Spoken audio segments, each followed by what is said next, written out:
and I should say that I'm really fascinated by the beauty of Sikkim. I had been to Sikkim before, but this time I came to MG Road. I was reminded of Shimla. I was reminded of many other cities. But let me tell you very frankly, Sikkim is beautiful. It's beautiful. May God bless Sikkim. आज जिस विषय पे मुझे यहाँ बुलाया गया है वह देश के बजट के विषय में चर्चा करने के लिए मैं आया हूँ। जब से भारत आजाद हुआ है बजट्स रखे गए हैं, स्वाभाविक है। बिना धन के, बिना बजट के राष्ट्र नहीं चल सकते। बजट केवल कुछ कागज नहीं होते हैं, बजट केवल कुछ प्रस्तुति नहीं होती है। Budget is not just a presentation to be read out on the floor of the parliament. Budget shows the idea of the government. Budget shows the commitment of a government. Budget shows the forwardness of the government as to what the government desires. I was there in the parliament when Srimati Nirmala Sitharaman, in fact, she made a record by reading this budget for the 7th time on the floor of the parliament. And let me congratulate my sisters over here. I mean, she is a woman finance minister and she has set a record of sorts by being the first woman finance minister of the country, rather the first finance minister of the country who read the budget for a consecutive 7th time. So this is something which I congratulate her for. I was there in the parliament there, listening to the budget being read out. The first thing that struck me, पहला विषय जो मेरे मन में आया जब budget पढ़ा जा रहा था, उसके प्रावधानों को मैं सुन रहा था कि this is a budget for the future India. ये भविष्य का बजट है. This is a budget mostly catering to the endeavors, the dreams, to the future of the youth of India. And let me tell you, what I see today in the room, today in this meeting hall, is the future of India. Most of you are young. You may be politicians, you may be bankers, you may be from various sections of the society, but all of you are young. So this budget, if I may, if I were to summarize the budget, I would say this is a youthful budget. यह युवकों का budget है। मोदी जी ने बड़े स्पष्टता से कहा है कि ये ज्ञान का बजट है। जी से गरीब, वाई से युवा अर्थात यूथ, ए से अन्नदाता और एन से नारी शक्ति। जो चारों स्तंभ हैं हमारे समाज के, उन चारों स्तंभों को एक करके सबके लिए विकसित भारत किस प्रकार का होगा 2047 में, इसको ध्यान में रखते हुए बजट बनाया गया है। और सही बात है, दो it's a futuristic budget catering to the youth, but every section of the society has found representation in a rightful manner. What fascinates me as to how education, employment and skilling, ये तीन शब्द रोजगार, शिक्षा और उद्यमिता, skilling, इन तीन शब्दों को जिस प्रकार से इस बजट में रखा गया है, जिस प्रमाण में रखा गया है, यह भारत के भविष्य को निर्धारित करता है। शिक्षा में, रोजगार में और स्किलिंग में 1.48 लाख करोड़ यह खर्चा किया जाएगा 24-25 में, और इसके माध्यम से शिक्षा ऐसी होगी जिस शिक्षा को प्राप्त करके, जिस स्किलिंग को प्राप्त करके हम रोजगार दे सके, and how to incentivize employment both for the employer as well as for the employee, that reflects in the budget. आप शिक्षा में देखिए, it took 34 long years. In fact, I was speaking the other day, I am thankful to the party, I am thankful to the speaker, Shri Om Bidla ji. Just imagine in the 80s we had the education policy And thereafter there was a gap of 34 long years. It took 34 years for us to think that we really have to bring in a new education policy. And I'm thankful the Prime Minister, Shri Narendra Modi, has brought an educational policy which is being implemented, which has certain very characteristic feature much required for the nation. एक राष्ट्र में उस राष्ट्र के भाषा के प्रति प्यार, और यहाँ राष्ट्र की भाषा केवल एक भाषा नहीं है, 22 भाषाएं जो हमारे संविधान इसको पहचान देती है। ये 22 भाषाओं में बच्चों को ये देखा गया है अगर 8 वर्ष की आयु तक वह अपने मातृभाषा में अपने विषय को पढ़ता है, then he has the maximum grasp over it. तो न्यू एजुकेशन पॉलिसी में केवल हिंदी या अंग्रेजी ऐसा नहीं है, Marathi, Bengali, Odia, put this off, I don't need the fan, we'll have disturbance in sound otherwise. So the mother tongue has been promoted in this new education policy. The best part about the new education policy is it is holistic. ये सर्वांगीण विकास को देखता है, vocational education कैसे उसमें रखा जाए, कॉम्प्रिहेंसिवनेस कैसे उसमें आए, इन सब विषयों को लेकर न्यू एजुकेशन पॉलिसी 34 वर्ष के बाद बनती है। मोदी सरकार ने अपने इस बजट में इस न्यू एजुकेशन पॉलिसी, एजुकेशन, रोजगार और स्किलिंग के लिए 1.48 लाख करोड़ रखा है। स्किलिंग कैसे करेंगे?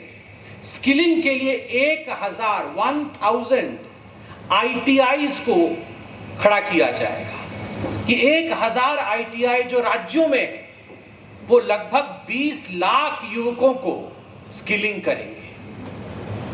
It will not happen day after tomorrow. It will not happen the next month. But this big ticket reform is going to present itself in the due course of time within this 5 years tenure. And these 1000 ITIs, they are going to skill the students. They are going to give them the vocational training which is much required for them to be employable. Employment कैसे बढ़ेगी? Employment बढ़ाने के लिए जो schemes लाए गए हैं, 3 तरह के स्कीम्स लाए गए हैं, वो बहुत महत्वपूर्ण है। फॉर द फर्स्ट टाइमर्स, जो पहली बार नौकरी करेगा, उसके पहले तनख्वाह में से 15,000 रुपए भारत सरकार इस बजट से देगी। 15,000 रुपए। आप यदि 1 लाख से कम तनख्वाह में रहते हैं, सपोजिटली योर सैलरी इज 60,000 और 70,000 रुपीज, तो पहला 15,000 रुपए जो आपके तनख्वाह का होगा वह भारत सरकार 3 किस्तों में 5,000, 5,000 और 5,000 3 किस्तों में भारत सरकार देगी। लगभग 210 लाख बच्चे, युवक इससे लाभान्वित होंगे, उनको रोजगार मिलेगा। दूसरा स्कीम जो रखा गया है वह है एम्प्लॉय और एम्प्लॉयर दोनों के लिए। Both the employee and the employer would be given incentive under the EPFO scheme for a period of 4 years। 4 वर्षों तक EPFO स्कीम में जो कंट्रीब्यूशन करना पड़ता है, एम्प्लॉयर को भी करना पड़ता है, एम्प्लॉय को भी करना पड़ता है, उसमें भारत सरकार अपनी सब्सिडी देगी, भारत सरकार कंट्रीब्यूट करेगी इस बजट से, ताकि एम्प्लॉयर के ऊपर और एम्प्लॉय के ऊपर लोड कम रहे, जिससे कि दोनों खुश रहें। एम्प्लॉयर भी हायरिंग करने में कुंठा ना दिखाए और एम्प्लॉय भी नौकरी करने में किसी प्रकार का कुंठा ना दिखाए। Both are happy, the employer and the employee. 4 years. And the third scheme is for the employer. Incentive to the employer, 3,000 rupees contribution to the EPFO for a period of 2 years.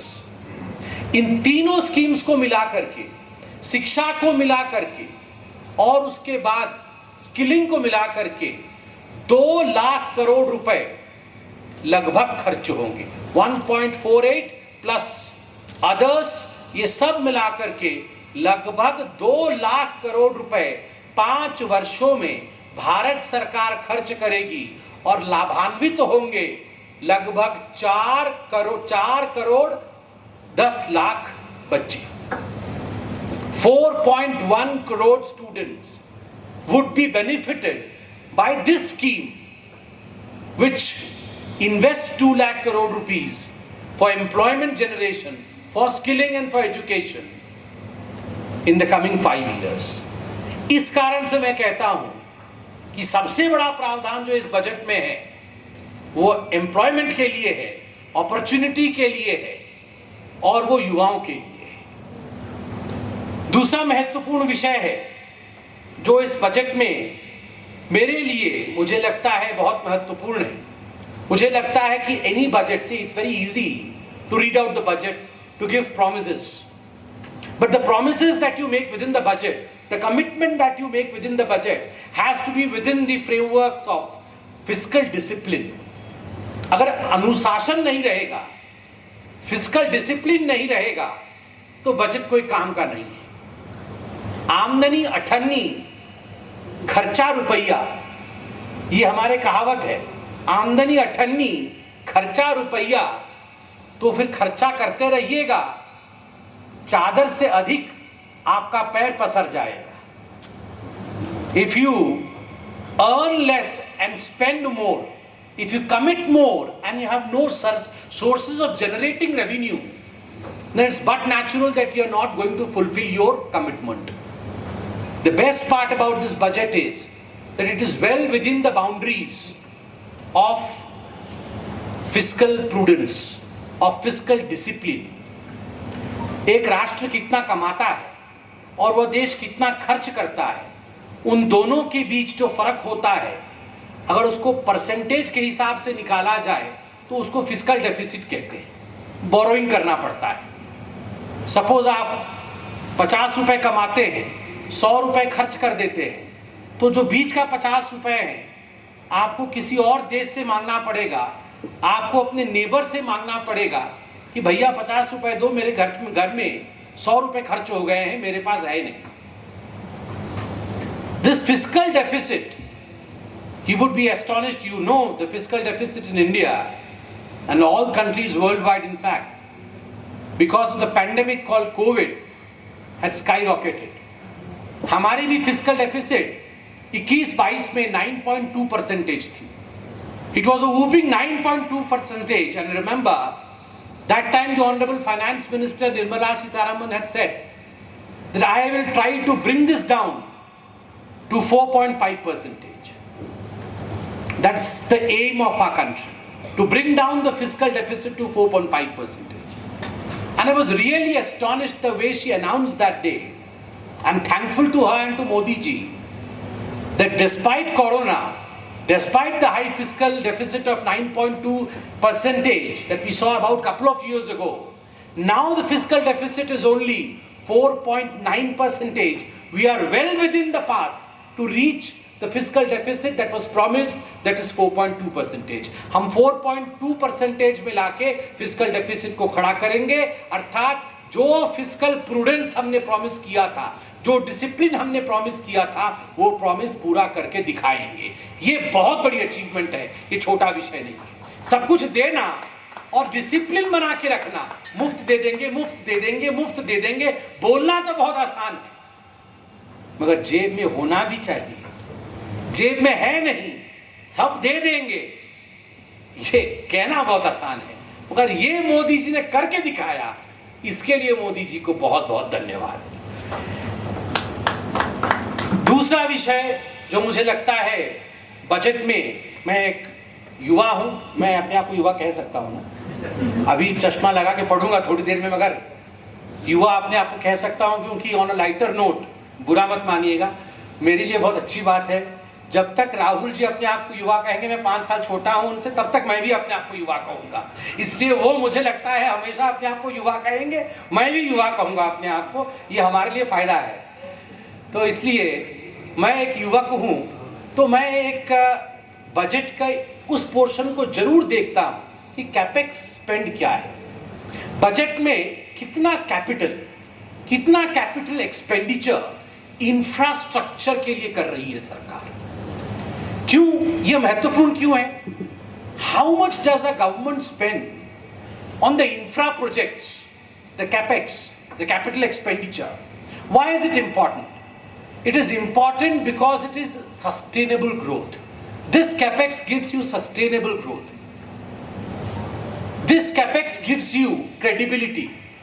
क्या होता है infra? देखिए, suppose करिए मेरे घर में पैसे नहीं है, मुझे किसी के पास उधार लेने जाना है, पैसे नहीं है, मुझे कुछ खर्चा करना है, तो कैसे खर्चा करूंगा? उधार लेने जाऊंगा।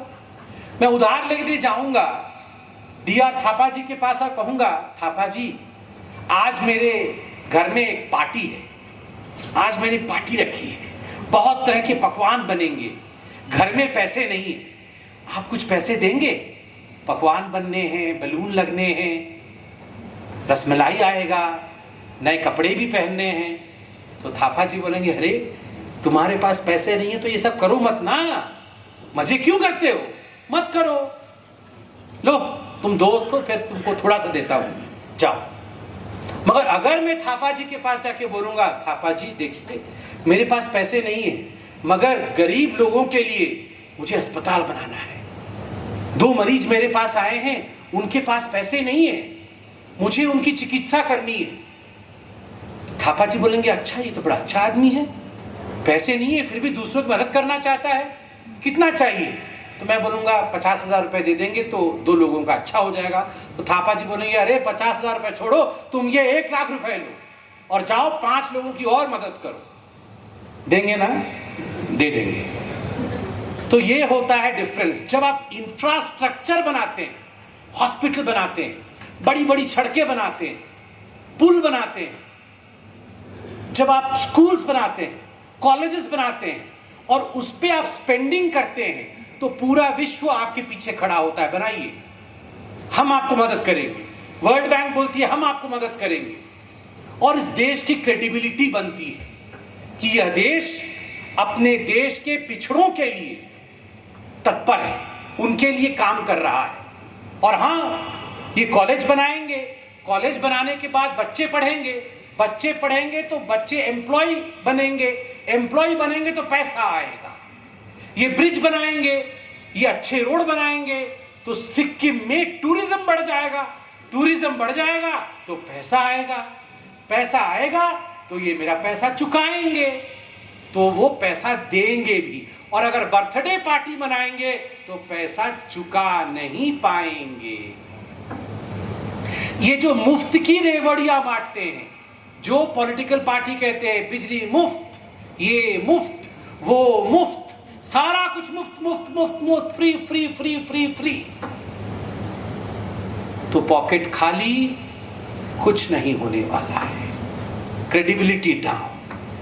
But if you make infrastructure, your credibility will be up, sustainable growth will be up. That's the reason as to why any nation's credibility can be gauged by the capex expenditure. आप capex कितना है, capital expenditure कितना है, और इस बार वो historical high है India के लिए, वो है 11,11,101 करोड़ रुपए।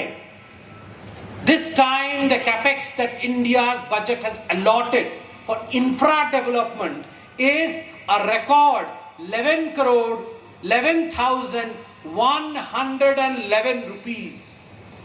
Just imagine, this is approximately 3.8% of the country's GDP. जो भारतवर्ष का GDP है, उस GDP का 3.8% ये कैपेक्स है। Capital infrastructure, capital expenditure infrastructure पे होंगी, पुल बनेंगी, स्कूल्स बनेंगे, कॉलेजेस बनेंगे, बिल्डिंग्स बनेंगे।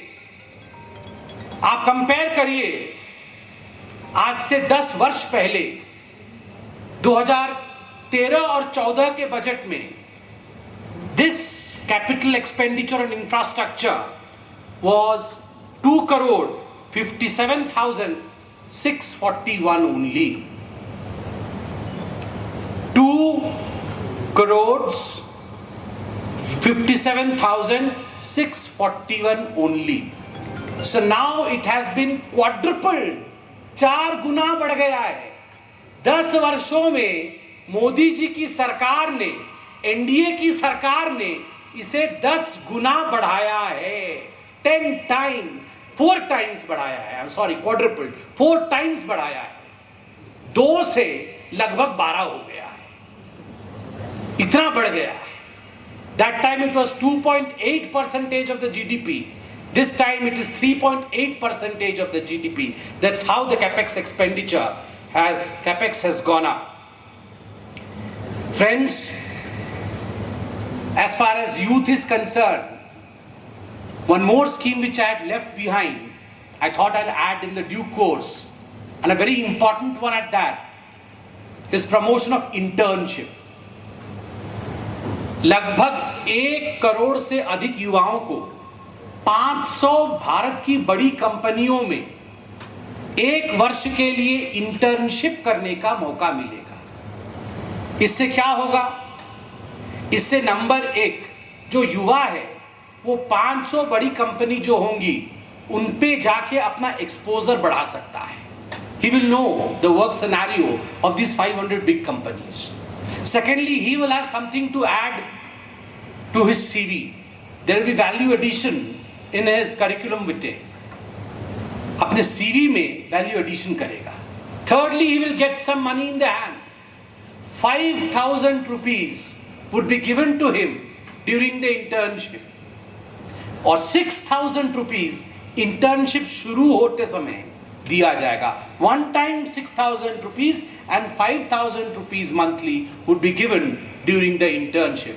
ये 6,000 rupees आपके कुछ खरीदने के लिए, आपको वहाँ इंटर्नशिप करने के लिए फ्लाइट में जाना है, गाड़ी में जाना है, बस में जाना है, सिलीगुड़ी से यहाँ आना है, इसलिए आपको ये 6,000 रुपये वन टाइम दिया जाएगा और 5,000 रुपये उसमें कंपनी आपको देगी. कंपनी में जो 5,000 रुपये होगा उसका 90% भारत सरकार देगी और 10% कंपनी अपने CSR फंड से देगी. 90% will be given from this budget by the government of India and 10% will be contributed by the company from its CSR fund. Company को भी एक हाथ मिला और युवा को एक्सपीरियंस मिला. यह इंटर्नशिप, यह भी अपने आप में एक बहुत बड़ी बात है. And when the youngsters today from here go to their respective constituencies mean not just the political constituencies. Constituency means your age constituency, your cohort constituency. आप अपने कॉलेज में जाएंगे, आपका कॉलेज भी एक कॉन्स्टिट्यूएंसी है. आप अपने एज ग्रुप में जाएंगे, आपका एज ग्रुप भी एक कॉन्स्टिट्यूएंसी है. तो वहाँ जरूर जाके आप बताइएगा कि इस बार के बजट में there is a provision of loan of 10 lakh rupees for domestic educational institution. कोई युवक अगर डोमेस्टिक एजुकेशनल इंस्टीट्यूशन में पढ़ना चाहता है तो उसके लिए 10 लाख रुपए भारत सरकार लोन के रूप में देगी और उसमें 3% का इंटरेस्ट सबवेंशन होगा. 3% का इंटरेस्ट सबवेंशन भी होगा. तो यह लोन जो है एजुकेशन लोन, तो आप अपने अपने कॉन्स्टिट्यूएंसी में जो उम्रदराज हो गए हैं वो जाके गार्डियंस को बताएंगे कि अरे भैया तुम्हारे बेटी के लिए तुम बोल रहे थे ना कि पैसे अगर अच्छे होंगे तो हम अच्छे कॉलेज में भेजेंगे, तो 10 लाख रुपए आप ले सकते हैं लोन में. और जो हमारी यहाँ युवा वर्ग के लोग यहाँ बैठे हैं, हमारे बहन भाई जो बैठे हैं, वो जाके अपने आप अपने दोस्तों को बता सकते हैं let's avail the loan and let's go for better education. 10 lakh रुपए छोटी रकम नहीं होती है. साथियों, मैं देख रहा हूं आज बहुत महिलाएं भी हैं, बहुत महिलाओं ने मेरा स्वागत भी किया, उनको बहुत धन्यवाद. खदा कहते हैं ना, बहुत ही सुंदर है. खदा का ट्रेडिशन मैं ऐसे सब रखूंगा, बहुत प्रेम से सजो के रखूंगा. बहुत बहनों ने खदा पहना के आज मेरा स्वागत किया है और बहनों के लिए खुशखबरी भी है. This budget has allotted 3 lakh crore rupees for women centric activities. महिलाओं के उन्नति के लिए to take forward the cause of women and girls. This budget has an allocation of 3 lakh crore rupees. Kaise? Women hostels. Women, I just was studying as to what is the proportion of women who are working in Sikkim, working women percentage in Sikkim. It is approximately 58.4%. 58.4% of women work in Sikkim. This is, I think, one of the best things about Sikkim, one of the highest figures across the country. I have not gone across the figures in other states, but while I was reading Sikkim, I found that 58.4% of women work in Sikkim. Naturally, if they work, they would need the facilities like women hostels. They would need facilities like crèche for their children, for their infants. So all these facilities have been inculcated to increase the employability, facility, and to see to it that our women move forward, march forward. 3 lakh crore rupees allotment for this section. Congratulations. About 60% of Sikkim, I would say, resides in rural constituencies, has a rural background. So there's a good news for Sikkim as far as the rural background is concerned. Modi government and Srimati Nirmala Sitharaman has specially given emphasis to rural infrastructure and rural development. And an amount of 2.66 lakh crore rupees has been allocated for rural development, especially for rural infrastructure. Apart from this, infrastructure in rural areas, Pradhan Mantri Gram Sadak Yojana, Phase 4 has been started. One of the biggest flagship programs that has ever been started in this country is Pradhan Mantri Gram Sadak Yojana. मैं अपने चुनाव के प्रचार में पूरी में जाता था, गांव-गांव में जाता था. मेरे लगभग 17 लाख वोटर हैं, 17 lakh voters. There are approximately 313 panchayats in my constituencies. I have 3,500 villages in my constituency. So I used to travel to all these villages. And when I used to go into these villages, the sarpanch used to tell me, or someone who was from political affiliation used to tell me, "Hey, Sambit ji, ये जो सड़क बना है ना, ये अटल बिहारी वाजपेयी जी के समय प्रधानमंत्री ग्राम सड़क योजना आया था, उसमें बना है." See, you and me may not realize.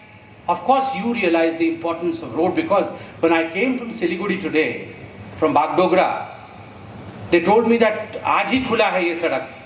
अभी सुन रहा हूँ फिर बंद हो गया है. मेरे मन में भी टेंशन है, कल 7 घंटा लगने वाला है. And throughout the way I was thinking of you, my friends, कि मेरे दोस्तों को कितनी तकलीफ होती होगी. मेरे लिए तो एक दिन है, आप लोगों को कितना कुछ फेस करना पड़ता होगा. जाना आना, रोड कितना इंपॉर्टेंट है. अच्छे रोड होना कितना महत्वपूर्ण है. और मैं गर्व के साथ कह सकता हूँ, अच्छे रोड बनाने के लिए तो नेचुरल कैलामिटीज हैं, लैंडस्लाइड्स हो रही हैं जिसके कारण वॉश आउट हो रहा है, और ये जो ग्लेशियल फ्लड हुआ अक्टूबर में, उसके कारण बहुत डैमेज हुआ सिक्किम को. मैं ईश्वर से प्रार्थना करता हूँ जो भी इसमें हमारे दोस्त मारे गए हैं उनको शांति मिले. लगभग 60-62 लोगों की जान गई है उस फ्लड में, उनको शांति मिले. आर्मी के भी लगभग 30 जवान मारे गए हैं उसमें, उनको भी शांति मिले. तो ये रोड बहुत महत्वपूर्ण होता है. फेज 4 में प्रवेश किया है प्रधानमंत्री ग्राम सड़क योजना, और 25,000 गांव जो बचे हुए थे प्रधानमंत्री ग्राम सड़क योजना से, उनको जोड़ने का काम ये बजट करने वाली है. आप देखिए, मोदी जी की एक खासियत है, कुछ भी छोड़ना नहीं. कोई भी गांव ऐसा नहीं होना चाहिए जहां बिजली ना हो. 100% इलेक्ट्रिफिकेशन होना चाहिए. कोई भी ऐसा गांव ना हो जहां सड़क नहीं पहुंचनी चाहिए. इसलिए 100% प्रधानमंत्री ग्राम सड़क योजना होना चाहिए. 25,000 गांवों को इस बार फेज 4 ग्राम सड़क योजना के माध्यम से जोड़ा जाएगा. यह अपने आप में बहुत बड़ी बात है. इस बजट में जहां एम्प्लॉयमेंट के लिए बहुत कुछ कहा गया है, एमएसएमई के माध्यम से भी एम्प्लॉयमेंट होता है. यूथ बैठी है, मुझे भी पता नहीं, बहुत लोगों के यहाँ एमएसएमई हो सकते हैं, या बहुत लोग ऐसे लोगों को जानते होंगे जिनके स्टार्टअप या एमएसएमई हो सकते हैं. तो स्टार्टअप के लिए तो एक बहुत अच्छी खबर है, वो अच्छी खबर है कि एंजल टैक्स हटा दिया है। आप एंजल टैक्स जानते थे? एंजल टैक्स जो स्टार्टअप में क्या होता है, मैं कुछ स्टार्टअप कर रहा हूँ, मुझे कुछ कंपनी खोलनी है, मेरे पास तो पैसे नहीं है, तो मैं जाता हूँ थापा जी के पास। थापा जी, सिक्किम में हमारे अध्यक्ष तो सब मांगना इन्हीं को पड़ेगा हमें, और किससे मांगना।